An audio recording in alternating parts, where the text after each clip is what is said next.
David Shearer. Thank you, Mr Speaker. Sir, what a past few weeks it's been. It's been scandals, it's been blunders, it's been failures, and I want to agree with the Speaker just beforehand who was talking about a seismic shift, because that is what is happening in this country as the people of New Zealand wake up and understand what this government really is all about. It's a government on its last legs. It's tired, it lacks ideas, it's complacent, and it's becoming more and more arrogant. And to look at the lack of ideas, you only have to look at the thinness of this order paper. And more experienced MPs in this House have said to me they cannot remember a time when there was so little government business being put forward in this House. Even the select committees are knocking off early because there's nothing much to do. It's just not that busy, and this government is showing it has not delivered. And today, sir, we have the Whānau Ora Auditor General's report that comes out, and the government has been supporting it and saying what a success it's been. Well, let me read the 6th paragraph in from what the Auditor General said. She said, "We wanted to clarify for Parliament and the public what Whānau Ora is, where the funding has gone, and what Whānau Ora has achieved after 4 years. It was not easy to describe what it is or what it had achieved." Sir, if you don't know what it is and people can't describe it and they don't know what its aims and its policies is, how can it possibly be successful? How can it possibly be successful? And to look at that government and say that this has been a success, it's absolutely not true. You have to be able to describe what it is you are trying to set out to do, and this government has not been able to do it. Instead, we've had $42 million spent on bureaucracy and administration. It should have been going to the people who deserved it and needed it. It has not delivered, sir, on that. Sir, the Resource Management Act, what's happened to it? We don't know. It's certainly not on the order paper.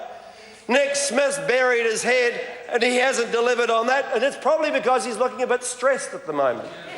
A bit stressed because he's got to deal with the housing crisis in Auckland. Because last week, sir, the average house price in Auckland hit $800,000. $800,000, it's extraordinary. $550,000, this government is saying, is an affordable house.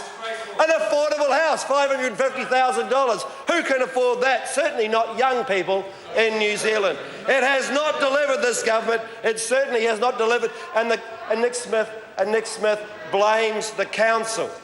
Blames the council for cancelling special housing areas right at the end of the motorway. Sir, that man needs to get out of Nelson and at 8 o'clock in the morning get on the northwestern motorway and see what it's like to drive from rural areas into the city.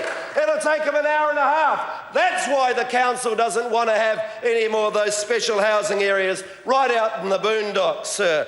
Sir, it hasn't delivered on that. It didn't deliver on Northland, and I thank the member from the other side for bringing that up. Sir, Simon 10 Bridges did not deliver, and they lost that seat because they couldn't deliver on it. And sir, the big kahuna, what cannot they deliver on? It's the budget. 7 times in a row they have hit a deficit. And sir, what does John Key says? It's like landing on the head of a pin. A 747 on the head of a pin. What an extraordinary analogy. Well, 9 times out of 9, Michael Cullen landed on the head of a pin. 7 times out of 7, that man, the finance minister, is not able to land on that pin. That makes me, sir, think that Michael Cullen is a very trusted pilot, and Bill English, sir, you wouldn't let him out of the simulator. Sir, these are promises after promises, sir, and the government is losing its way. It is a government which is tired, it is lacking energy, it is lacking commitment, it is arrogant, it is smug, it is hubris, sir. It is finished, and all it's doing is seeing the time out until it stands aside and lets a real government take control.